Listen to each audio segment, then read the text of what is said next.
Mahabharata, Episode 22. Soon after the war, Krishna tried to console Gandhari, whose Kaurava sons had all perished in the battle. Though she knew of her sons' evil ways, as a mother she could not be consoled.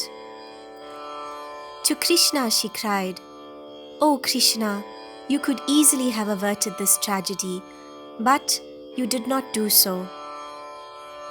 Krishna attempted to remind her of his efforts to convince Duryodhana out of war.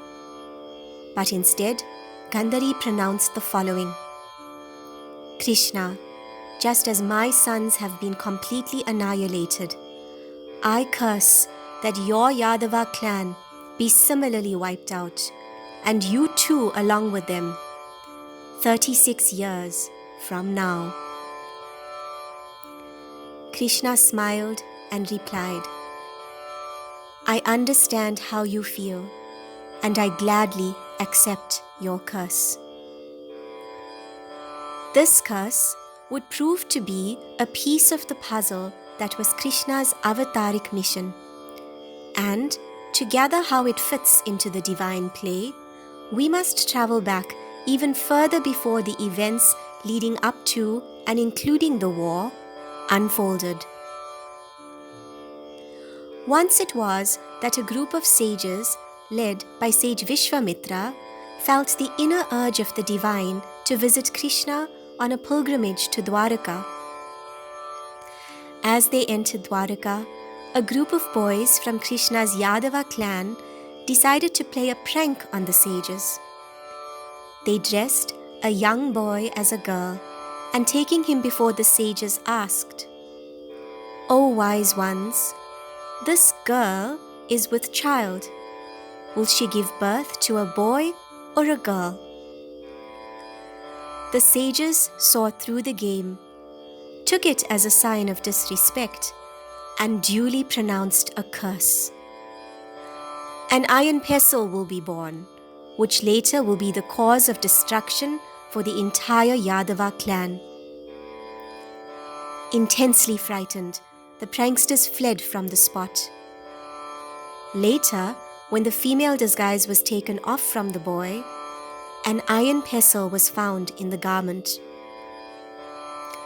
The Yadava elders, who came to know of the incident, were alarmed, and they ordered that the pestle be ground into fine powder, which should be thrown into the sea. This was duly done, but one sharp piece of the pestle remained, which could not be powdered. Nevertheless, this too was flung into the sea along with the iron powder. The Yadavas now breathed easier, thinking that they had circumvented the curse. However, the iron powder that was scattered into the sea instead washed ashore, where it sprouted as grass reeds, which grew tall and were verily iron in strength. There they remained. The events leading up to the war unfolded, war concluded, and Yudhishthira was now crowned king. Yudhishthira ruled for another 36 years, and all was peaceful until one day Krishna, who had returned to Dwaraka since the war, summoned the Yadavas and said, "Lately many evil omens have been appearing. We must therefore journey away from Dwaraka to the sea coast to pray and practice austerities. Women and children should not join us. They should be sent away to Sangotra, away from Dwaraka as well." The male members of the Yadava clan duly followed Krishna to the designated sea coast for performing the various rites. As Swami goes on to explain, one day, along with their meals, the Yadavas partook generously of wine. As such, they became intoxicated, leading to friendly arguments, which progressed into quarrels, and then into serious physical fights. Their mental faculties now completely blinded, the intoxicated Yadavas looked for weapons around them to use on each other.